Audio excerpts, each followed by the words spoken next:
Hi friends, hour అండి. Friends, ఎక్కువ కాలయాపన చేయను. మనకి జాయిన్ బటన్ ద్వారా అయిన వాళ్ళు మాత్రం ఖచ్చితంగా నాకు వాట్సాప్లో ఇండివిజువల్గా మెసేజ్ చేయండి.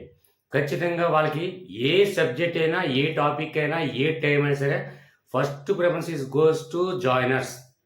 అది మాత్రం గుర్తుపెట్టుకొని మీరు జాయిన్ అవుతున్నారు, కానీ ఖచ్చితంగా నాకు వాట్సాప్లో మెసేజ్ పెట్టట్లేదు.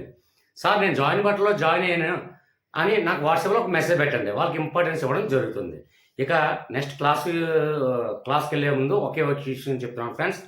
దయచేసి చూడండి, ఇది మనకి శతక కవులు అలాగే శతాబ్దాలు కన్ఫ్యూజన్ అవుతున్నాం సార్ అని చెప్పి చాలామంది అడుగుతున్నారండి. మన వాట్సాప్ గ్రూప్లో ఎప్పుడు కూడా మనకి డిస్కస్ చేసుకుంటూ ఉంటాం. సబ్జెక్ట్ కానివ్వండి, పోలింగ్ పరంగా కానివ్వండి, వాట్సాప్లో మనం సబ్జెక్ట్ డిస్కస్ చేస్తాం. పోలింగ్ డిస్కస్ చేసిన తర్వాత వీడియో చేయడం జరుగుతుంది. అయితే ఇక్కడ చూడండి, శతక కవులు అలాగే శతకాలు కూడా ఆల్రెడీ వీడియో చేయడం జరిగింది కాబట్టి ఓన్లీ శతక కవులు పేర్లు అలాగే శతాబ్దాలు ఇయర్స్ ఏ శతాబ్దంలో ఏ శతక కవులకి సంబంధించింది అని కన్ఫ్యూజ్ అవ్వకుండా కోసం ఈ వీడియో చేయడం జరుగుతుంది. ఓకే ఫ్రెండ్స్, ఆల్రెడీ శతక కవులు అలాగే శతకాలు కూడా వీడియో చేయడం జరిగింది. కావాలంటే ఒకసారి చెక్ చేయండి. హవిషా సోనిషా నేమ్ టైప్ చేయండి, స్పేస్ ఇవ్వండి, తెలుగు స్పేస్ ఇవ్వండి, ప్లేలిస్ట్ అని టైప్ చేసి సెర్చ్ చేస్తే ఆటోమేటిక్గా తెలుగు ప్లేలిస్ట్లో ఆ వీడియో ఉండడం జరుగుతుంది. Okay friends, continue. ఫ్రెండ్స్, ప్రతిదీ కూడా నా కాన్సెప్ట్ ఏంటంటే, మనకి ఎగ్జామ్ చాలా దగ్గరలో ఉంది కాబట్టి ఎగ్జామ్ హాల్లో మనకి కంఠస్థ పెట్టకుండా, కన్ఫ్యూజ్ అవ్వకుండా ఏ హీరో ఏ శతక కవి అని మనకు గుర్తు రావాలంటే ఖచ్చితంగా ఒకటే బేస్ అండి. మనకి సుమా యాంకర్ చేసినటువంటి జీన్స్ ప్రోగ్రామ్ ఎలాగో అంటే చూడండి, ఇద్దరు కవల పిల్లల్ని మ్యాచ్ చేయాలి అంటే ఇద్దరు ఐస్ని చెక్ చేస్తాం, లేదంటే నోస్ని చెక్ చేస్తాం, లేదంటే కలర్స్ని చెక్ చేస్తాం, లేదంటే ఫేస్ని చెక్ చేస్తాం. అదే విధమైనటువంటి బేస్ కాన్సెప్ట్తో మనకి ఇందులో ఉన్నటువంటి క్వశ్చన్ ఇచ్చినటువంటి ఆబ్జెక్ట్లో ఆన్సరు మనకి రెండింటిని లాజిక్ని మ్యాచ్ చేయగలిగితే ఏది కూడా కన్ఫ్యూజన్ అవసరం లేదు. ఎందుకంటే ఎంత క్రిటికల్ వర్డ్స్ అయినా సరే కంఠస్థ పెట్టనవసరం లేదు, జస్ట్ ఇయర్స్ కన్ఫ్యూజన్ అవసరం లేదు. ఆ ఇయర్ ఏమో ఆ ఇయర్ ఇతనేమో అని కన్ఫ్యూజన్ లేకుండా సింపుల్ లాజిక్ ఒక్కటే తెలిస్తే చాలు. Okay friends, continue. ఇక్కడ చూడండి ఫ్రెండ్స్, లాజిక్ మాత్రం 2 సార్లు ఇయర్ ఫోన్ పెట్టుకొని వినండి. ఎందుకంటే ఆల్రెడీ లాస్ట్ వీడియో చెప్పడం జరిగింది, కోల్డ్ మీద లైట్గా లో ఫీవర్ ఉంది. సో దయచేసి ఏంటంటే గొంతు పోయింది. సో దయచేసి వాయిస్ క్లియరెన్స్ లేకపోతే ఇయర్ ఫోన్ పెట్టుకొని 2 టైమ్స్ వింటే అర్థమవుతుంది. ఓకే ఫ్రెండ్స్, ఇక లాస్ట్ కంటిన్యూ. చూడండి, శతక కవులు అలాగే వారి యొక్క శతాబ్దాలు ఎటువంటి కన్ఫ్యూజన్ లేకుండా లాజిక్ తెలిస్తే ఈజీగా ఎగ్జామ్ హాల్లో మనకు గుర్తొస్తే చాలు. ఓకే ఫ్రెండ్స్, ఇది చూడండి, నార్ల చిరంజీవి శతకాల పేరు ఆల్రెడీ వీడియో చేయడం జరిగింది కాబట్టి శతకాలు చెప్పదలుచుకోలేదు. సో ఆ వీడియో చూసిన తర్వాత ఈ వీడియో చూడండి. నార్ల చిరంజీవి శతక కవి, ఏ శతకం అనేది వీడియో చూడండి. అయితే ఈ శతాబ్దం ఏంటంటే 20వ శతాబ్దం. సార్, ఇది కన్ఫ్యూజన్ లేకుండా ఎలా గుర్తుపెట్టుకోవాలి? లాజిక్ తెలిస్తే చాలండి. చూడండి, ఇక్కడ చిరంజీవి, లాజిక్ ఏముందండి? చిరంజీవి అంటే సినీ యాక్టర్ చిరంజీవి, మనకు వెంటనే ఐడియా రావాలి. అయితే 20వ శతాబ్దం మనకి ఎలా ఐడియా వస్తుంది అంటే, మనకి తెలుగు ఇండస్ట్రీ చూసుకున్నట్లయితే హీరోలో నెంబర్ 1 హీరో ఎవరండి? ఎన్టీ రామారావు గారు. అది అందరికీ తెలిసిన విషయమే. అయితే ఆయన ఏ శతాబ్దం అండి? 19వ శతాబ్దం కదండి. ఎందుకంటే మనకి తెలుగు ఇండస్ట్రీలో నెంబర్ 1 పొజిషన్లోకి వచ్చినటువంటి హీరో ఎన్టీ రామారావు గారు. ఎన్టీ రామారావు గారు తర్వాత మనకి చిరంజీవి గారు, కొణిదెల చిరంజీవి గారు నెంబర్ 1 హీరో. అయితే ఇక్కడ మనకి ఎన్టీ రామారావు గారు 19వ శతాబ్దం చెందినవారు. మనకి ఎలాగో తెలుసు అది. దానికి కన్ఫ్యూజన్ గుర్తుపెట్టుకునే అవసరం లేదు, కంఠస్థ పెట్టిన అవసరం లేదు. ఎందుకంటే మనకు తెలుసు ఎన్టీ రామారావు గారు తెలియని వారు ఎవరో ఉండరు. సో అతను నెంబర్ 1 హీరో. ఆయన తర్వాత తెలుగు ఇండస్ట్రీలో నెంబర్ 1 స్థానాన్ని పొందినటువంటి వ్యక్తి చిరంజీవి గారు. ఓకే, చిరంజీవి గారు ఏ శతాబ్దం చెందినవారండి? 20వ శతాబ్దం. అంటే ప్రస్తుత శతాబ్దంలో నెంబర్ 1 హీరో ఎవరంటే తెలుగు ఇండస్ట్రీలో, అంటే ఎవరి అభిమానం కొద్దీ వేరే హీరో ఉండొచ్చు, కానీ తెలుగు ఇండస్ట్రీలో నెంబర్ 1 హీరో స్థానాన్ని పొందినటువంటి ఏకైక వ్యక్తి ఎన్టీ రామారావు గారు. ఎన్టీ రామారావు గారు తర్వాత చిరంజీవి గారు. కాబట్టి ఈయన 20వ శతాబ్దంలో మనకి ఈజీగా ఈ లాజిక్ తెలిస్తే ఎగ్జామ్ హాల్లో ఈజీగా నార్లా చిరంజీవి అనగానే వెంటనే మనకి ఐడియా వస్తుంది. ఆ నెంబర్ 1 పొజిషన్ ప్రస్తుత శతాబ్దం 20వ శతాబ్దం. ఈజీ కంటస్తా పెట్టాలండి, ఏమీ అవసరం లేదు ఫ్రెండ్స్. కొంచెం చిరాకు పడకుండా, ఎక్కువ టైం అనుకోకుండా, కొద్దిగా నిమిషాలు కాన్సన్ట్రేషన్ నా మీద చేయండి. ఓకే ఫ్రెండ్స్, నెక్స్ట్ కంటిన్యూ చూడండి. కవి పేరేంటండి? శతక కవులండి. మామూలు కవుల గురించి ఆల్రెడీ చెప్పడం జరిగింది, శతక కవుల గురించి కూడా చెప్పడం జరిగింది. అయితే శతక కవుల్లో కరుణశ్రీ ఏ శతకం అనేది ఆల్రెడీ చెప్పాను. ఓకే, అయితే ఇక్కడ కరుణశ్రీ చూడండి. ఇందులో లాజిక్ ఏంటంటే కరుణ శతాబ్దం ఏంటండి? 20. ఫ్రెండ్స్, ఇంకొక విషయం చెప్తాను చూడండి. మనకి 13, 14, 15, 16, 17 ఇలా శతాబ్దాల్లో ఒకరిద్దరు ఉన్నారు. అయితే 9 మంది 20వ శతాబ్దం చెందిన వారు ఉన్నారు. కాబట్టి 20వ శతాబ్దం అనగానే మనకు కంప్లీట్గా 20వ శతాబ్దం నుంచి ఫస్ట్ మనం నేర్చేసుకున్నాం అనుకోండి. తర్వాత 13, 14, 15 ఒకరిద్దరు ఉన్నారు. కాబట్టి సింపుల్ లాజిక్స్ అది కూడా చెప్తాను. ఓకే ఫ్రెండ్స్, కాబట్టి కంప్లీట్గా 20వ శతాబ్దంలో ఉన్నటువంటి 9 మంది శతక కవుల గురించి మనం ఫస్ట్ నేర్చేసుకుందాం. ఓకే ఫ్రెండ్స్, మనకి కన్ఫ్యూజ్ లేకుండా ఈజీగా ఉంటుంది. 20వ శతాబ్దం అనగానే ఆటోమేటిక్గా లాజిక్ క్వశ్చన్ నేను కూడా గుర్తొస్తాను ఎగ్జామ్ హాల్లో. Okay friends, right. కరుణశ్రీలో చూడండి, కరుణ శతాబ్దం ఏంటండి? 20వ శతాబ్దం. అయితే 15వ శతాబ్దం కానివ్వండి, 16వ శతాబ్దం కానివ్వండి, 17వ శతాబ్దం కానివ్వండి, 18వ శతాబ్దం కానివ్వండి, 19వ శతాబ్దం కానివ్వండి, లేదంటే క్రీస్తు పూర్వమైనా కానివ్వండి, ఏదైనా సరే ప్రస్తుత జనరేషన్ 5G జనరేషన్ ఇక్కడ జాలి, దయ, కరుణ చూపించట్లేదండి. 20వ శతాబ్దంలో ప్రజలందరూ కూడా అదే విధంగా ఉన్నారు. అది వాస్తవమా కాదా? మీ గుండెల మీద మీరు చేసుకొని ఒక్కసారి ఆలోచించండి. 20వ శతాబ్దంలో జనరేషన్ మొత్తం కరుణ కానీ, జాలి కానీ, దయ కానీ, ప్రేమ కానీ ఎవరో చూపించట్లేదు. ఎగ్జాంపుల్, ఒక దొంగతనాలు కానివ్వండి, ఒక మానభంగాలే కానివ్వండి, ఒక మర్డర్లే కానివ్వండి, లేదంటే ఒక దేశానికి యుద్ధపరంగా కానివ్వండి, ఏదైనా అత్యాశతో కూడుకుపోయిందండి 20వ జనరేషన్ మొత్తం. ఎక్కడ కూడా కరుణ, జాలి చూపించలేదు. అట్లీస్ట్ మహిళల మీద కరుణ చూపించలేదు. అట్లీస్ట్ చిన్న పిల్లల మీద కూడా, చంటి పిల్లల మీద కూడా కరుణ, జాలి చూపించట్లేదు ఈ 20వ శతాబ్దం. ఇది వాస్తవం అయినప్పటికీ లాజిక్ కూడా మనం గుర్తుపెట్టుకోవచ్చు. ఇది వాస్తవం ప్లస్ లాజిక్. వాస్తవానికి దగ్గరలో లాజిక్ నేను క్రియేట్ చేయగలిగితే నేను గుర్తొస్తాను, ఈ లాజిక్ గుర్తొస్తుంది మీకు ఎగ్జామ్ హాల్లో. చదవనవసరం లేదు. Okay friends, right. చూడండి, కరుణ 20వ శతాబ్దం. 20వ శతాబ్దంలో కరుణ, జాలి, దయ చూపించట్లేదు. అది వాస్తవం plus logic. Right.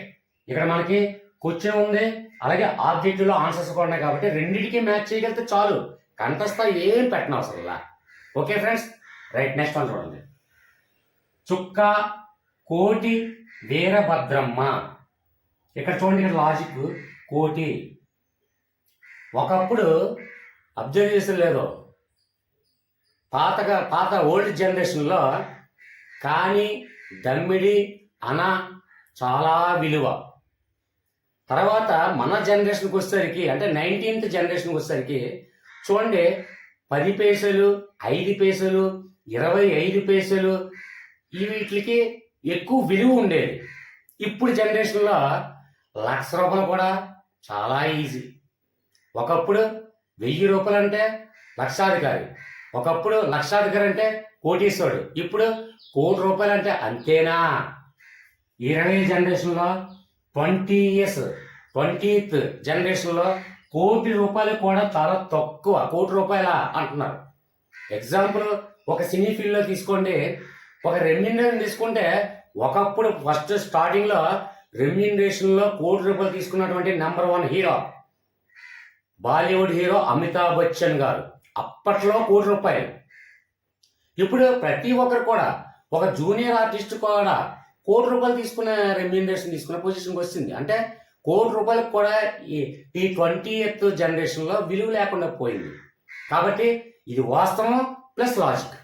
Okay friends, అర్థమవుతుందని భావిస్తున్నాను. అర్థం కాకపోతే కామెంట్స్ ఉన్నాయి, లేదా మన వాట్సాప్ గ్రూప్లో కూడా నేను ప్రతిదీ స్పందిస్తాను. ప్రతి ఒక్కరికి కూడా నేను రెస్పాండ్ అవుతాను. ఓకే ఫ్రెండ్స్, ఇక్కడ చూడండి కోటి, అలాగే మనకి చూసినట్టే లాజిక్ గుర్తు రావాలి. ఇక్కడ 20 శతాబ్దం. Okay friends, continue.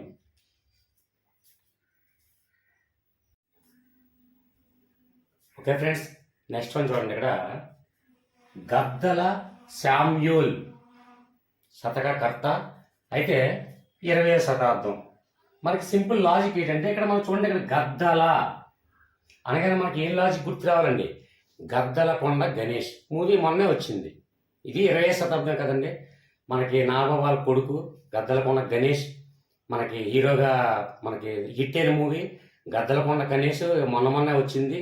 20వ శతాబ్దం కాబట్టి ఇక్కడ మనకి ఈ పేరు చూసినట్నే ఫస్ట్ ఆఫ్ ఆల్ గద్దల అనగానే గద్దలకొండ గణేష్ మూవీ హిట్ అయిన మూవీ మనం చూసాం. 20వ శతాబ్దం కాబట్టి ఈజీగా మనకి లాజిక్ గుర్తొస్తే చాలు. నెక్స్ట్ వన్ చూడండి, ఇక్కడ జెండామాన్ ఇస్మాయిల్. ఇందులో మనం చూడండి జెండా, ఇది 20వ శతాబ్దం. మనకి ఒకటే గుర్తుపెట్టుకోండి, జెండాను చూసిన వెంటనే ఆగస్ట్ 15th ఇది ఏ శతాబ్దం అండి? మనం ఎప్పుడు జెండా ఎగరేసాం? మొన్నే లాస్ట్ మంత్ ఎగరేసాం మనం. అంటే 20వ శతాబ్దం కదండి ఎగరేసాం. అంటే ప్రస్తుతం మనకి లాజిక్, మనకి ఎగ్జామ్ హాల్లో లాజిక్ గుర్తొస్తే చాలంతే. అంటే ఇక్కడ జెండా చూసినట్టే ఏ శతాబ్దం అండి? మనం రీసెంట్గా మనం ఎప్పుడు ఎగరేసాం జెండా? Last month August 15th. So మనం అది ఏ శతాబ్దం అండి? 20వ శతాబ్దం. కాబట్టి ఇక్కడ మనకి లాజిక్ చూసినట్టే వెంటనే ఈ లాజిక్ మ్యాచ్ చేయగలిగితే చాలు మనకి. అంతమించి ఈ పేర్లు మనకు అవసరం లేదండి. ఈ జెండామాన్ ఇస్మాయిల్ 20వ శతాబ్దం అని కంఠస్థ ఏం పెట్టిన అవసరం లే. మనకి ఇక్కడ జెండా చూసాం అంటే ఎప్పుడు? ఆగస్ట్ 15th, రీసెంట్గా లాస్ట్ మంత్. కాబట్టి ఏ శతాబ్దం ఎగరేసామండి మనం ఇప్పుడే కదా మొన్నే కదా ఎగరేసాం. అంటే 20వ శతాబ్దం. అంటే మనకి ఎగ్జామ్ హాల్లో ఈ తక్కువ రోజుల్లో ఎగ్జామ్ హాల్లో మనకి లాజిక్ గుర్తొస్తే చాలు అంతే. That's it. ఓకే, 20వ శతాబ్దం. నెక్స్ట్ వన్ చూడండి, ఇక్కడ మాచిరాజు శివరామరాజు 20వ శతాబ్దం. ఇది ఎలా సార్ గుర్తుపెట్టుకోవాలి అంటే ఇందులో లాజిక్ చూసినట్లయితే చూడండి, ఇక్కడ శివరామరాజు జగపతి బాబు, హరికృష్ణ, శివాజీ గారు నటించినటువంటి మూవీ, హిట్ అయిన మూవీ. జగపతి బాబు నటించింది శివరామరాజు సినిమా. ఇది ఏ ఇయర్లో తెలుసండి? 2002లో రిలీజ్ అయింది. ఇది సూపర్ హిట్ మూవీ. కాబట్టి ఇది 20వ శతాబ్దం కదా. 2002 అంటే 20వ శతాబ్దం. కాబట్టి శివరామరాజు మూవీ ఎప్పుడు రిలీజ్ అయిందండి? ఎప్పుడు హిట్ అయింది? 2020వ శతాబ్దం. కాబట్టి ఈజీ లాజిక్, మనకి లాజిక్ గుర్తొస్తే చాలు. ఈ మాచిరాజు శివరామరాజు గుర్తు పెట్టుకొని కన్ఫ్యూజ్ అయ్యి ఒక ఇయర్ ఒకరికి పెట్టిన అవసరం లేదు. మనకి లాజిక్ మ్యాజిక్ రెండు మ్యాచ్ చేయగల main first of all logic గుర్తు రావాలా. ఎగ్జామ్ హాల్లో లాజిక్ గుర్తొస్తే మనకు చాలు. ఓకే ఫ్రెండ్స్, నెక్స్ట్ వన్ చూడండి, ఇక్కడ గుండ్లపల్లి నర్సమ్మ. మనకి ఇందులో లాజిక్ ప్రతి దాంట్లో కూడా ఏదో ఒక చిన్న లాజిక్ మనం క్యాచ్ చేయగలిగితే ఈజీగా ఏ ఈరైనా సరే మ్యాచ్ చేయొచ్చు. కాబట్టి ఇక్కడ చూడండి గుండ్లపల్లి నర్సమ్మ. చూడండి, పల్లి అంటే పల్లెటూరు అండి, చిన్న చిన్న పల్లెలు. ఒక రకంగా చెప్పాలంటే గత జనరేషన్లో చూసుకున్నట్లయితే పల్లెటూర్లు, పల్లె అందాలు, పల్లెటూరు యొక్క అన్నీ కూడా ప్రకృతి సహసిద్ధంగా ఉన్నటువంటి అన్నీ కూడా చాలా ఇంట్రెస్టింగ్గా ఉండేవి. అంటే మ్యాక్సిమం దాని పల్లెటూరు అని ఎందుకు అనేవారు తెలుసా అండి? అంటే సరదాగా ఒక లాజిక్ గుర్తుపెట్టుకోండి. పల్లెటూరుకి వెళ్ళేసరికి పచ్చని తాటి రేకులతోనే ఇల్లు నిర్మించుకోవడం ఉండే పల్లెటూర్లు అన్నీ కూడా. ఇప్పుడు ఎక్కడైనా గుండెలు చూసుకోండి, ఎక్కడో అక్కడక్కడ రేరుగా ఉన్నాయి. కాకపోతే ఎక్కడ వెళ్ళి చూసినా సరే అట్లీస్ట్ పెంకుటిల్లు కానీ, లేదంటే డాబాలు కానీ, లేదంటే భవనాలు కానీ నిర్మించడం జరిగింది. పల్లెటూరులో కూడా ఎక్కడా కూడా తాటి ఆకులతో గడ్డితో కానీ ఇల్లు ఎక్కడ పల్లెటూరులో ఎక్కడ లేవండి. ఈ 20వ శతాబ్దంలో అంతరించిపోయే పల్లెటూరు అంటేనే ఒక అందానికి మారిపోయారు. ప్రకృతి అందానికి మారిపోయారు. అది కూడా ముఖ్యంగా చెప్పాలంటే వారి యొక్క గుడిసెలు తాటి రేకులతో, గడ్డి ఆకులతో, ఇలాంటి వాటితో అందంగా నిర్మించుకునేవారండి. ఈ 20వ శతాబ్దంలో ఎక్కడ కూడా అవి లేవు. ఏ పల్లెటూరుకి వెళ్ళినా సరే అట్లీస్ట్ ఒక పెంకుటిల్లైనా ఉంది, లేదంటే రేకులతో కట్టిన షెడ్ అయినా ఉంది, లేదంటే భవనాలైనా ఉన్నాయి, లేదంటే ఇంద్ర భవనాలైనా ఉన్నాయి. కాబట్టి 20వ శతాబ్దంలో పల్లెటూర్లన్నీ కూడా మారిపోయాయి అనే ఒక లాజిక్ మనం గుర్తొస్తే ఈజీగా మనకి గుర్తొచ్చేస్తుంది. ఇది 20వ శతాబ్దం. ఈ 20వ శతాబ్దాలు అన్నీ కూడా ఎందుకు ఒక దగ్గరే చెప్పారంటే, ప్రస్తుత మన generation 5th generation 20th generation కాబట్టి ప్రతిదానికి మనం ఈజీగా లాజిక్ సింక్ చేయగలం కాబట్టి. నెక్స్ట్ ఇంకొక 2 ఉన్నాయండి 20వ శతాబ్దం. ఆ 2 కూడా అయిపోయిన తర్వాత 13, 14, 15 ఉన్నాయి కదండి. వాటికి లాజిక్ ఏ విధంగా నేను క్యాచ్ చేయాలంటే అది కూడా నేను చెప్తాను. ఓకే ఫ్రెండ్స్, ఫ్యూ మినిట్స్, గొంతు కూడా పోయింది, అరవలేకపోతాను గట్టిగా. ఫ్యూ మినిట్స్ నా మీద కాన్సన్ట్రేషన్ చేయండి, ఓపికగా వెయిట్ చేయండి. దయచేసి నెగిటివ్గా బుర్ర తింటున్నారు, క్లాస్ పీతున్నారు మాకు చెప్పకండి ప్లీజ్. మీకోసమే నా ఈ తాపత్రయం. Okay friends, continue class.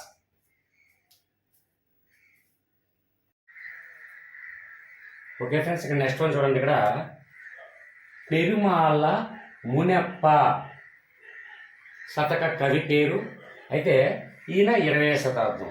అయితే మనకి ఎలా గుర్తుపెట్టుకోవాలి సార్, ఈ పేరు కూడా ఇంత కష్టంగా ఉంది కదా అని రావచ్చు. ఇందులో పెరుమాళ్ళ అనే టాపిక్ మనం చాలాసార్లు విన్నారండి చాలామంది. వినకపోతే సింపుల్ లాజిక్ చెప్తాను చూడండి. పెరు అంటే పెద్ద.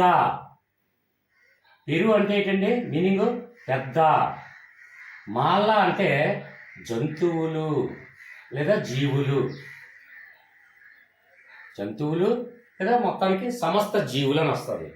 పెరు అంటే పెద్ద, మాళ్ళ అంటే సమస్త జీవులు అని వస్తుందండి. అయితే ఇక్కడ పెద్ద అంటే జీవులన్నిటికీ కూడా పెద్ద పెరుమాళ్ళ స్వామి అంటాం. అంటే సమస్త జీవులకి, సమస్త మనుషులకి కానివ్వండి పెద్ద ఎవరు అంటే కల్కి అంటారండి. అంటే ఈ 20th జనరేషన్కి వచ్చేసరికి మనకి పాత జనరేషన్లో అంటే పాత యుగాల్లో చూసుకున్నట్లయితే చూడండి, రామావతారం, కృష్ణ అవతారాలు అనేకమైనటువంటి మనకి ఉన్నాయి. అయితే మనకి ఖచ్చితంగా 20th జనరేషన్లో కల్కి అవతారం అనేది మనకి ఈ 20 జనరేషన్లో కల్కి మూవీ కూడా వచ్చిందండి ఆటోమేటిక్గా. కాబట్టి పెరుమాళ్ళ స్వామి అంటాం. చాలామంది ఏంటంటే కల్కి భగవాన్నే పెరుమాళ్ళ స్వామి కూడా అంటారండి. ఎందుకంటే 20 జనరేషన్లో సమస్త జీవులన్నిటికీ కూడా పెద్ద ఎవరంటే కల్కి అవతారమే. అది 20th జనరేషను అంటే లేటెస్ట్ జనరేషన్ కాబట్టి 20th జనరేషన్గా మనం భావించండి. ఓకే ఫ్రెండ్స్, కాబట్టి పెరుమాళ్ళ అంటే నేను చెప్పినటువంటి టాపిక్ పెరు అంటే పెద్ద, మాళ్ళ అంటే జీవులు. జీవులన్నిటికీ, సమస్త జీవులన్నిటికీ కూడా పెద్ద ఎవరు అంటే ఈ 20th జనరేషన్లో కల్కి అవతారం ఎత్తుతాడు అని ఒక స్టోరీ, అంతే, దట్స్ ఇట్. మనకి రీసెంట్గా ప్రభాస్ మూవీ కల్కి మూవీ వచ్చింది కాబట్టి కల్కి అవతారం అని అంటారు. కాబట్టి ఇది హిందూ ప్రకారంగా నేను చెప్పట్లేదు, అది ఓన్లీ జస్ట్ లాజిక్ అంతే, దట్స్ ఇట్. 28th ఇయర్స్లో కల్కి అవతారం. పెరుమాళ్ళ అంటే సమస్త జీవులకి పెద్ద అని అర్థం. సమస్త జీవులకి పెద్ద అంటే ఏంటి? దేవుడు. అది కల్కి అవతారం అవ్వచ్చు, లేదంటే అల్లా అవ్వచ్చు, లేదంటే యేసుక్రీస్తు అవ్వచ్చు, లేదంటే బుద్ధుడు అవ్వచ్చు, ఎవరైనా మనకి ఓన్లీ ఏంటంటే లాజిక్ పరంగా మాత్రమే కావాలి. ఓకే ఫ్రెండ్స్, పెరుమాళ్ళ అనేది మీనింగ్ కూడా చెప్పాను. అందుకే కొంతమంది తెలిసి ఉండొచ్చు పెరుమాళ్ళ అంటే పెరు అంటే పెద్ద అని, మాళ్ళ అంటే సమస్త జీవులు ఇవన్నిటికని కొంతమంది తెలిసి ఉండొచ్చు, తెలియకపోయి ఉండొచ్చు. కాబట్టి తెలియకపోయిన వాళ్ళకి నేను చెప్పినటువంటి క్లాసు 2 సార్లు వినడం వల్ల ఆటోమేటిక్గా ఎగ్జామ్ హాల్లో ఆ లాజిక్ గుర్తొస్తుంది. ఓకే ఫ్రెండ్స్, నెక్స్ట్ వన్ చూడండి. ఇక్కడ కొండూరు వీర రాఘవాచార్యులు. వీర రాఘవాచార్యులు అయితే ఈయన 20వ శతాబ్దం చెందినవారు.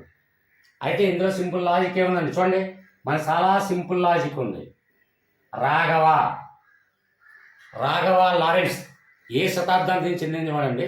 మనకి రీసెంట్ రాఘవ గురించి నేను చాలా ఇంప్రెస్ అయ్యేది చాలా ఏంటంటే మెయిన్ టాపిక్. ఎందుకు ఎక్కువ నేను అంటే ఎక్కువ చెప్పాల్సిందంటే లాజిక్ గుర్తు రాకపోయినా నేను చెప్పినటువంటి మీరు అంటుంటారు కామెంట్స్ రూపంలో, సార్ బుర్ర తింటున్నారండి, సార్ క్లాస్ పీతున్నారు అంటారు. నేను క్లాస్ పీకి బుర్ర తినేది కేవలం మీకోసమేనా? నేను టెట్టగాని డిఎస్సీ కానీ రాయను. నాకు అసలు టీచింగ్ ప్రొఫెషనే కాదు. కానీ ఎందుకు నేను చెప్తానంటే ప్రతిదానికి నేను చెప్పింది చాలామంది టీఎస్ స్టూడెంట్స్ వాళ్ళు ఎగ్జామ్ హాల్లో మీరు చెప్పిన స్టోరీ ఆ లాజిక్ గుర్తులేదండి. కానీ మీరు చెప్పినటువంటి స్టోరీ మీరు నాకు ఖచ్చితంగా బోర్డు గుర్తు రావడం వల్ల బిట్ ఈజీగా నేను పెట్టగలిగానండి, ఆ మార్కు మిస్ చేయలేనండి అని చెప్పారు. అలాగే ఇక్కడ ఎందుకు చెప్తారంటే రాఘవ లారెన్స్ గొప్పతనం గురించి దగ్గరగా 150 నెంబర్స్కి చిన్న పిల్లలకి హార్ట్ సర్జరీ చేయించారండి ఈయన సొంత డబ్బులతో. Raghava Lawrence hero come director and dance director. కాబట్టి ఇంత రాఘవ మంచి వ్యక్తి, ఏ శతాబ్దానికి చెందినవాడు, మన శతాబ్దం, మన జనరేషన్, ఇప్పటికీ కూడా మూవీస్ తీస్తున్నాడు, ఇప్పటికీ కూడా చిన్నపిల్లలకి హార్ట్ సర్జరీ చేస్తున్నాడు. దగ్గర 130 to 150 నెంబర్స్కి చిన్నపిల్లలకి తన సొంత డబ్బులతో హార్ట్ సర్జరీ చేయించి అంతమందికి లైఫ్ని ఇచ్చాడు. కాబట్టి రాఘవ లారెన్స్ 20వ శతాబ్దానికి చెందినవాడు. నేను చెప్పిన స్టోరీ ఎగ్జామ్ అలా గుర్తిస్తే చాలు మనకి. ఓకే ఫ్రెండ్స్, ఈ తాపత్రయం మొత్తం మీకోసమే. మీకే అంటే మీకోసం. అంటే నేను ఎలాగ టెట్ రాయను, నేను డిఎస్సి రాయను, నాది టీచింగ్ ప్రొఫెషనే కాదు. చాలామంది అడుగుతారు, నాది లీగల్ ప్రొఫెషన్. కాబట్టి మీకోసం నేను ఎక్కువ ఎక్స్ప్లెనేషన్ ఇస్తున్నాను. ఎందుకంటే లాజిక్ గుర్తు వస్తుంది నాకు చిన్న తాపత్రయం. ఓకే ఫ్రెండ్స్, అందుకే నెగిటివ్ కామెంట్స్ అంటే క్లాస్ పీతున్నారు బుర్ర తింటారని చెప్పకండి ప్లీజ్, రిక్వెస్ట్ అనుకోండి. నెక్స్ట్ వన్ చూడండి, మనకి 20 శతాబ్దం గురించి అయినటువంటి టాపిక్ కంప్లీట్ అయిపోయింది. దగ్గరగా 9 నెంబర్స్ 10 నెంబర్స్ కంప్లీటెడ్. ఒక్క మార్కు కూడా పోకూడదు, లాజిక్ మిస్ అవ్వకూడదు. ఇక్కడ నుంచి మనకి వేరే శతాబ్దానికి ఎలా గుర్తుపెట్టుకోవాలి, ఆ లాజిక్ ఏంటి. ఇప్పుడు 20వ శతాబ్దం కాబట్టి అన్ని మన ఈ జనరేషన్ కాబట్టి లాజిక్ బేసిక్ అయింది. వీటికి లాజిక్ ఎలా సింక్ చేయాలో అది కూడా చెప్తారు.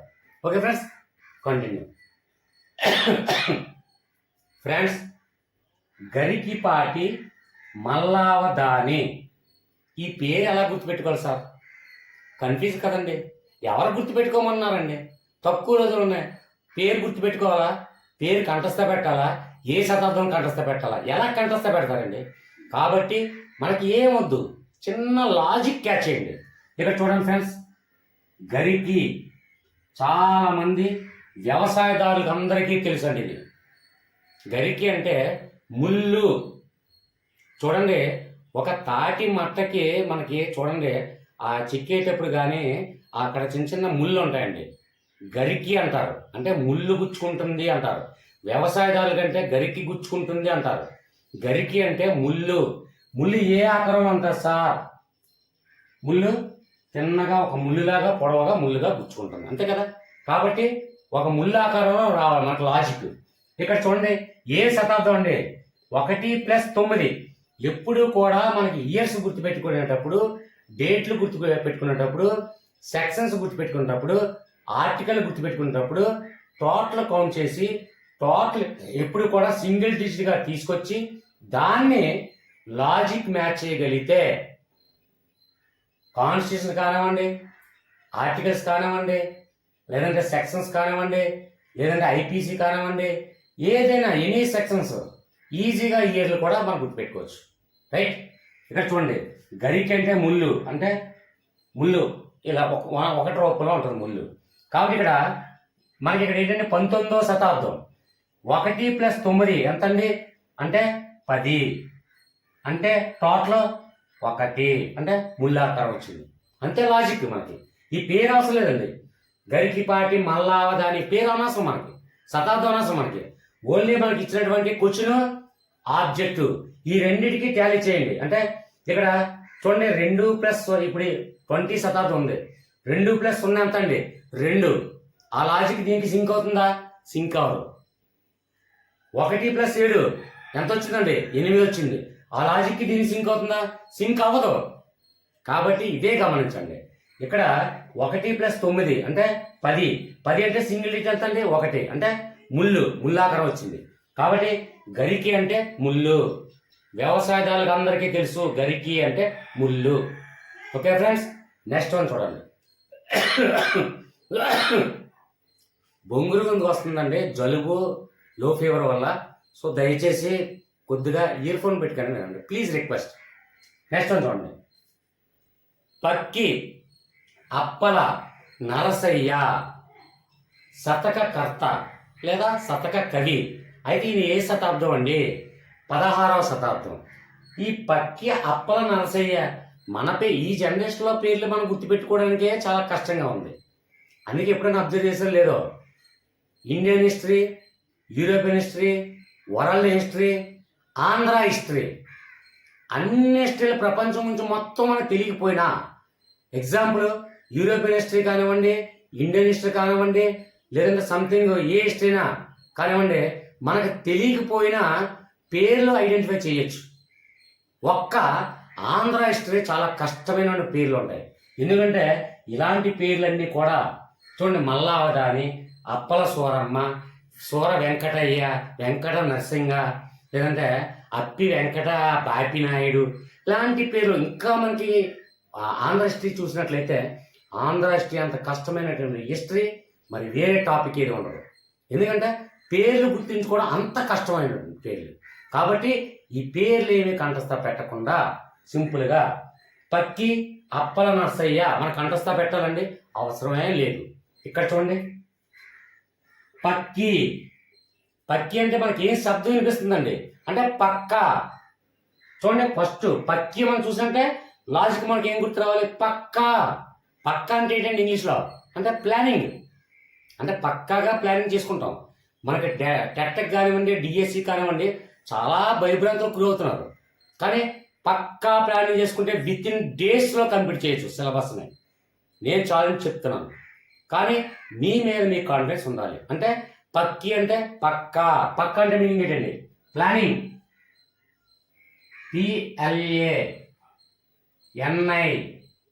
PLANING. పక్కి అంటే పక్క అంటే ప్లానింగ్, పక్కా ప్లానింగ్. చూడండి, 1 2 3 4 5 6 7 7 అక్షరాలు ఉందండి. చూడండి, 7 అక్షరాలు. చూడండి, 16వ శతాబ్దం. మనకి ఏ శతాబ్దం ఇచ్చినా అక్కడ 16వ శతాబ్దం ఉంటుంది. కాబట్టి 1 + 6 7. లాజిక్ మ్యాజిక్ రెండు మ్యాచ్ చేసాం. పేరు గుర్తుపెట్టుకోవాల్సిన లేదు, శతాబ్దం గుర్తుపెట్టుకుని అవసరం లేదు. ఓకే ఫ్రెండ్స్, రైట్, అర్థమైందని భావిస్తున్నాను. చూడండి, ఇక్కడ పక్కి అంటే పక్క, పక్క అంటే ప్లానింగ్, ప్లానింగ్ అంటే లెటర్స్ 7. అలాగే మన శతాబ్దం 1 + 6 7. 7 = 7. Logic figure magic figure is equal to. So exam వల్ల డన్. ఒక్క బిట్ కూడా మిస్ అవ్వకూడదు, కంఠస్థ పెట్టకూడదు, ఇయర్స్ కన్ఫ్యూజ్ అవ్వకూడదు. ఏమై రైట్? అర్థమైందని భావిస్తాం, లేదంటే కామెంట్స్ ఉన్నాయి. Right, continue.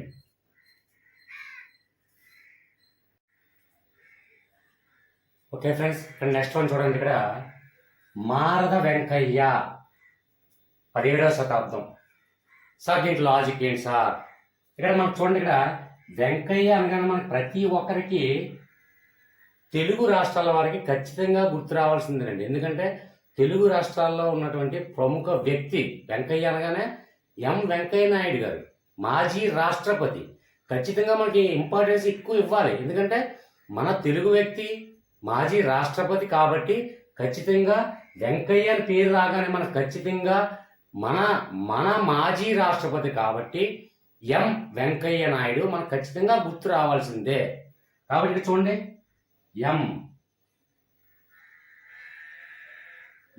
తెలుగులో ఉంది కాబట్టి తెలుగులో రాస్తున్నాం. వెంకయ్య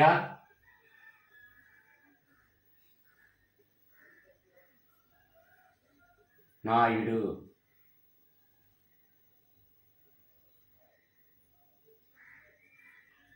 మనకి ఇక్కడ ఇచ్చినటువంటి క్వశ్చన్లో మారద వెంకయ్య అనగానే మనకి వెంకయ్య చూసినట్టే మొట్టమొదటి ఆలోచన వెంకయ్య తెలుగు వ్యక్తి, అది కూడా మన రాష్ట్రపతి, మన మాజీ రాష్ట్రపతి కాబట్టి ఖచ్చితంగా మాజీ రాష్ట్రపతి అంటే దట్స్ మీన్ ఉపరాష్ట్రపతి, ఏదైనా మొత్తానికి రాష్ట్రపతి కాబట్టి మనకు ఖచ్చితంగా మన రాష్ట్రపతి కాబట్టి ఖచ్చితంగా వెంకయ్య అనగానే ఫుల్ నేమ్ + వెంకయ్య నాయుడు మనకు గుర్తు రావాలి లాజిక్.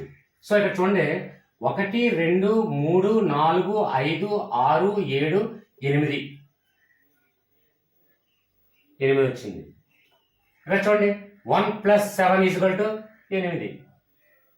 సో ఈజీగా 17వ శతాబ్దం చెందినటువంటి వ్యక్తి అని పేరు కూడా కంఠస్థ పెట్టకుండా ఈజీగా మనం గెస్ చేయొచ్చు. నెక్స్ట్ వన్ చూడండి. కంచెర్ల గోపన్న. శతాబ్దం ఏంటండి? 17వ శతాబ్దం. కంచెర్ల గోపన్న అనగానే మనకి తెలియని వాళ్ళు ఎవరు ఉండరండి. ఎందుకంటే రామదాస్ సినిమా నాగార్జున గారిది, ఆ పాత సినిమాలు కూడా రామదాస్ సినిమాలు చాలా వరకు చూసాం. కంచెర్ల గోపన్న అంటే భద్రాచల రామదాసు, ఆయనకి బిరుదు, అలా పిలుస్తాం, భద్రాచల రామదాసు. కంచెర్ల గోపన్న అంటే భద్రాచల రామదాసు అని తెలియని వ్యక్తి ఎవరు ఉండరు కాబట్టి సింపుల్గా లాజిక్ చెప్తున్నాను. భద్రాచల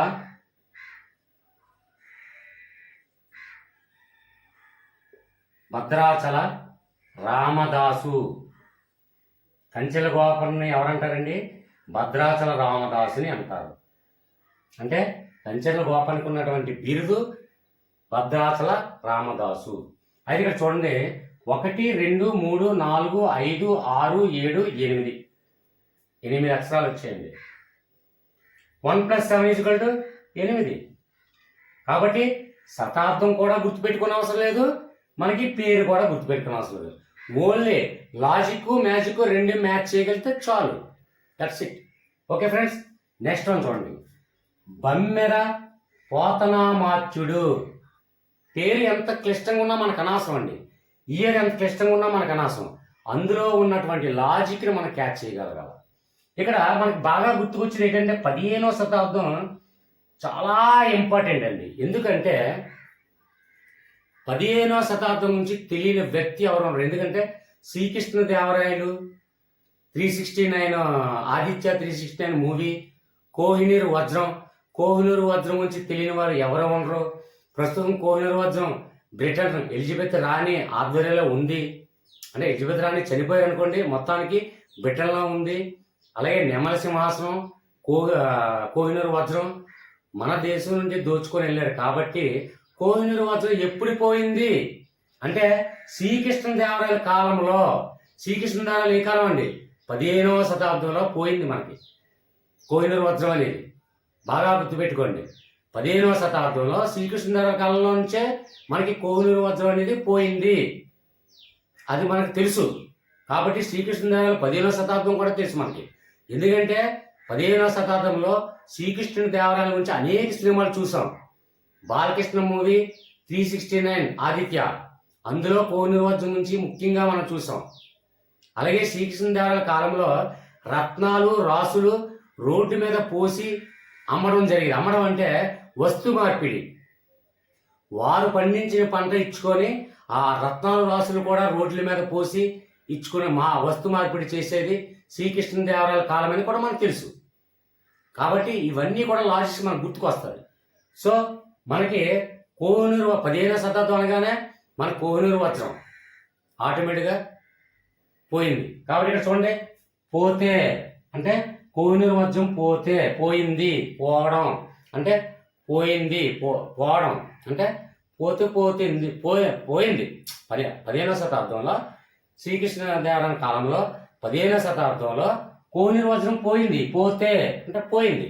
కాబట్టి దీనికి ఇంకా లాజిక్కే అవసరం లేదు, ఒకటే పోతే. 15వ శతాబ్దం. అక్కడ ఎన్ని శతాబ్దాలు ఉన్నా 15 పోవటం అంటే 15వ శతాబ్దానికి ఇంపార్టెన్స్ ఏంటండి? శ్రీకృష్ణదేవరాయలు అలాగే కోహినూర్ వజ్రం.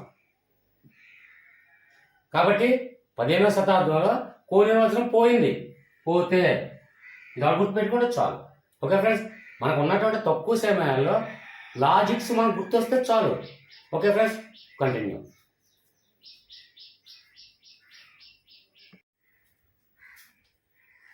ఓకే ఫ్రెండ్స్, ఇక్కడ నెక్స్ట్ వన్ చూడండి. ఇక్కడ పోతులూరి వీరబ్రహ్మం. ఏ శతాబ్దం అంటే 17వ శతాబ్దం. ఇక్కడ చూడండి, పోతులూరి వీరబ్రహ్మంలో చూడండి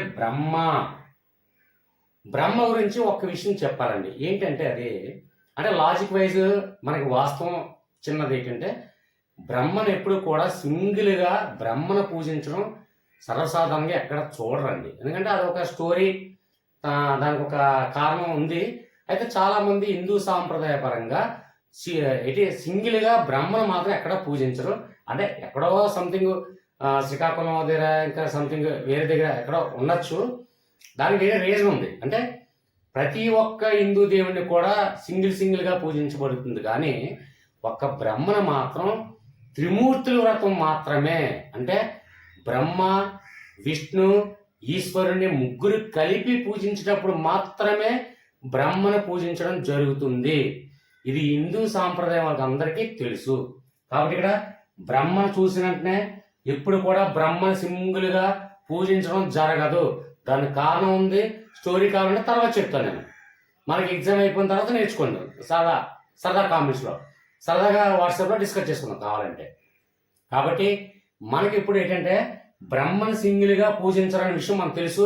అది ఓన్లీ బ్రహ్మను పూజించే సందర్భం ఏంటంటే అది త్రిమూర్తుల్ని కలిపి, అంటే త్రిమూర్తులు అంటే ఎవరండి? బ్రహ్మ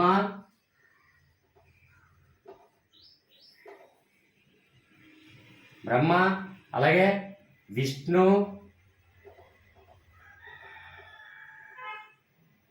అలాగే ఈశ్వరుడు. ఈ లాజిక్ గుర్తు రావాలండి మనకి, ఎందుకంటే బ్రహ్మను సింగిల్గా పూజించరు. బ్రహ్మను పూజించే సందర్భం ఒకే ఒక సందర్భం, అది ముగ్గురిని పూజించేటప్పుడు త్రిమూర్తుల వ్రతం అంటాం, త్రిమూర్తుల పూజ అంటాం. కాబట్టి ముగ్గురిని పూజించేటప్పుడు మాత్రమే బ్రహ్మను పూజించడం జరుగుతుంది. కాబట్టి ఈ ముగ్గురిని పూజించే సందర్భం, కాబట్టి ఈ లాజిక్ మనకు గుర్తొస్తే చాలు. 1 2 3 4 5 6 7 8 నెంబర్స్, అలాగే 1 + 7 8. ఓకే ఫ్రెండ్స్, లాజిక్ మనకు గుర్తొస్తే చాలు ఫ్రెండ్స్, అది మనకంతే. ఏమి మనకు అనవసరం, ఏమి గుర్తుపెట్టుకోవద్దు, పేరు గుర్తుపెట్టుకోవద్దు. అక్కడ క్వశ్చన్లో మనకు లాజిక్ గుర్తొచ్చేయాలి, అంతే. లాజిక్ గుర్తొస్తే చాలు. ఓకే ఫ్రెండ్స్, నెక్స్ట్ వన్ చూడండి.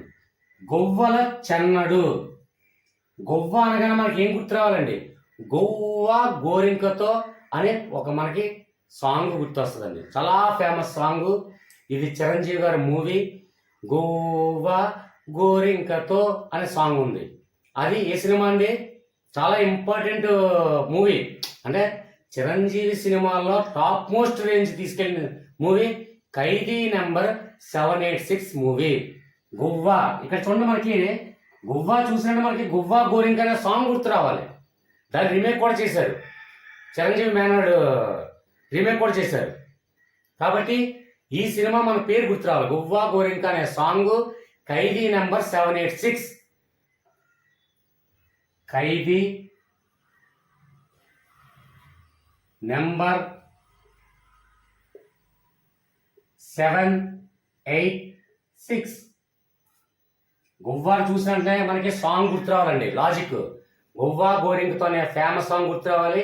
ఆ సాంగ్ వేసే మూవీలో అంటే చిరంజీవి మూవీ, అది కూడా ఖైదీ నెంబర్ 786.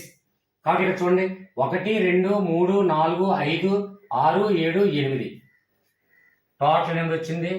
1 + 7 = 8. మనకి లాజిక్ మ్యాచ్ చేయగలిగితే చాలండి, ఏమీ గుర్తుపెట్టుకోని అవసరం లేదు. కాకపోతే ఒకటి, ఆ లాజిక్ గుర్తు రావాలి. ఆ లాజిక్ గుర్తు రావాలంటే 2 సార్లు ఇన్ఫినిట్ పెట్టుకొని వినాలి, అంతే. నెక్స్ట్ చూడండి, ఏనుగు లక్ష్మణ కవి. ఏనుగు లక్ష్మణ కవి ఇవన్నీ కంఠస్థ అవసరం లేదు. ఇక్కడ మనం చూడండి, ఏనుగు చూసినా మనకి బాగా గుర్తొచ్చే మూవీ ఏంటండి? బాహుబలి. తిరుగులేదు అందులో. ఏనుగుతో ఫైట్, అంటే అక్కడ ఫైట్ కాకపోయినా ఫైట్ లాంటిది.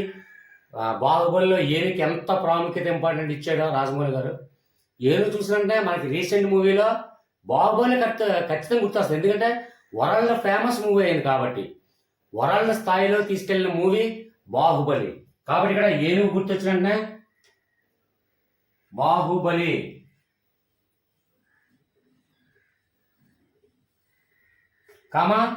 బాహుబలి 2.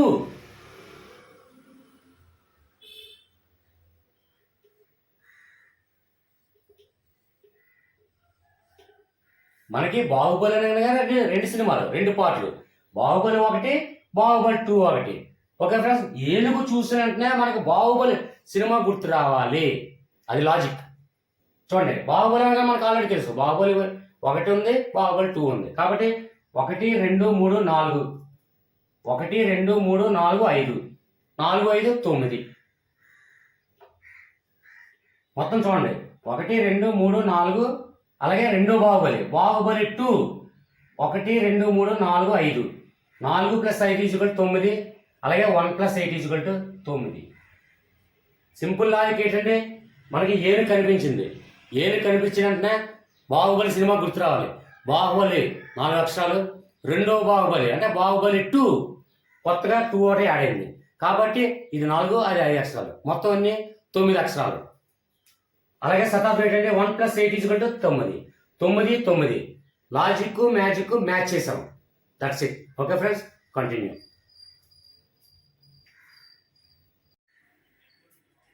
ఫ్రెండ్స్ నెక్స్ట్ వన్ చూడండి. ఇక్కడ తిక్కన. తిక్కన ఏ శతాబ్దం అంటే 13వ శతాబ్దం అండి. ఏ శతాబ్దం అండి? 13వ శతాబ్దం. అయితే తిక్కన అనగానే మనకి కంప్లీట్గా మనకు గుర్తు వచ్చే అంశం ఏంటంటే కవిత్రయం. కవిత్రయం చూడండి, కవిత్రయం. కవిత్రయం అంటే ఏంటంటే మహాభారతాన్ని తెలుగులో రచించడానికి ముగ్గురు, అందులో నన్నయ్య, తిక్కన, ఎర్రన్న కలిపి మన కవిత్రయం అంటాం. ఈ ముగ్గురు కవుల్ని కలిపి కవిత్రయం అంటాం. కాబట్టి ఇందులో తిక్కన మనకి చూసిననే కవిత్రయం అంటే నన్నయ్య కానివ్వండి, తిక్కన కానివ్వండి, ఎర్రన్న కానివ్వండి, ఈ ముగ్గురు కూడా సంస్కృతంలో ఉన్నటువంటి మహాభారతాన్ని తెలుగులో అనువదించడానికి వీళ్ళు పూనుకున్నారు. కాబట్టి అంటే ఏ పర్యాయాన్ని రాశారని అనదర్ టాపిక్ అది. అయితే మనకి తిక్కన చూసినా మనకి ఐడియా రావాలంటే కవిత్రయం. కవిత్రయం అంటే ఎవరిని అంటామంటే ముగ్గురిని, నన్నయ్య, ఎర్రన, తిక్కన. కాబట్టి అందులో ఒకటి కాబట్టి తిక్కన చూసినట్టే మనకి లాజిక్ ఏ రావాలి? కవిత్రయం అంటే 1 2 3 4 4 అక్షరాలు. అలాగే ఏ శతాబ్దం అండి? 13 అంటే 1 + 3 4. కాబట్టి సరిపోయిందండి. ఓకేనా? రైట్ ఫ్రెండ్స్, ఈజీగా ప్రతి లాజిక్ అర్థమైందనే భావిస్తున్నాను. అర్థం కాకపోతే కామెంట్స్ ఉన్నాయి. అలాగే ఏ వీడియో ఏ టాపిక్ చేద్దామన్నా వాట్సాప్ గ్రూప్లో పోలింగ్ కండక్ట్ చేసి పోలింగ్ ఎక్కువ పర్సెంటేజ్ వచ్చిన తర్వాత ఆ వీడియో చేయడానికి ఎక్కువ ప్రిఫరెన్స్ ఇస్తాను. అయితే ఫస్ట్ ఆఫ్ ఆల్ గుర్తుపెట్టుకోండి, జాయిన్ బటన్ ద్వారా జాయిన్ అయిన వాళ్ళు మాత్రం నాకు ఇండివిజువల్గా గ్రూపులో కాకుండా నాకు ఇండివిజువల్గా మెసేజ్ పెట్టండి. సార్ నేను జాయిన్ బటన్లో జాయిన్ అయ్యాను అంటే అర్ధరాత్రి 12 1 గంటకు అయినా సరే వారు మెసేజ్ పెడితే నేను చూశాను బ్లూటిక్ వచ్చింది అంటే వాళ్ళ టాపిక్ వాళ్ళ వీడియో నేను చేసిన తర్వాతే వేరే ఏ టాపిక్ అయినా నేను చేస్తాను. అది ఫస్ట్ మీకు ఇచ్చాను అడ్వాంటేజ్. ఎందుకంటే నాకు యూట్యూబ్ ఛానల్ ఏంటంటే జాయిన్ బటన్ నాకు ఇచ్చింది, కల్పించింది కాబట్టి దాన్ని వినియోగించాలని కాబట్టి దానికి ఆ ఇంపార్టెన్స్ ఇవ్వడం జరుగుతుంది. అయితే ఇంకొక విషయం అండి ఫ్రెండ్స్, చాలామంది ఆ వీడియో చేయండి, ఈ వీడియో చేయండి, ఆ టాపిక్ చేయండి, ఈ సబ్జెక్ట్ చేయండి అని చాలామంది కామెంట్ రూపంలో అడుగుతున్నప్పుడు ఒక విషయాన్ని గమనించండి. ఫస్ట్ నా ఛానల్లో ఎప్పుడైతే ఒక వీడియో చూస్తున్నప్పుడు ఇక్కడ రైట్ సైడ్ లైక్ బటన్ ఉంటుంది, అలాగే సబ్స్క్రైబ్ బటన్ ఉంటుంది. అయితే ఇక్కడ ఛానల్ నేమ్ కింద చూడండి మోర్ అనే నేమ్ ఉంటుంది. మోర్ చూడండి, వీడియో చూస్తున్నప్పుడు మోర్ అనే ఇక్కడ టైటిల్ ఉంటుంది. ఆ మోర్ దగ్గర ప్రెస్ చేయండి. ప్రెస్ చేసిన వెంటనే తర్వాత left side videos, left side ఎప్పుడైతే మోర్ ఆప్షన్ మీద టచ్ చేశారో తర్వాత వీడియోస్ లెఫ్ట్ సైడ్ కింద డౌన్లో వీడియోస్ అని ఉంటుంది. అక్కడ వీడియోస్ ద్వారా ఓకే చేస్తే అన్ని సబ్జెక్టులు ఎన్ని వీడియోలు అయితే నేను వీడియో చేసి అప్లోడ్ చేసానో అన్ని వీడియో లిస్ట్ కూడా ఇక్కడే ఉంటుంది. ఇంకెందుకు ప్లేలిస్ట్ సెర్చ్ చేయడం. ఓకేనా ఫ్రెండ్స్, దయచేసి ఇది ఫాలో అవ్వండి. నెక్స్ట్ పాజిటివ్ కామెంట్స్ ఇస్తారని ఆశిస్తాను.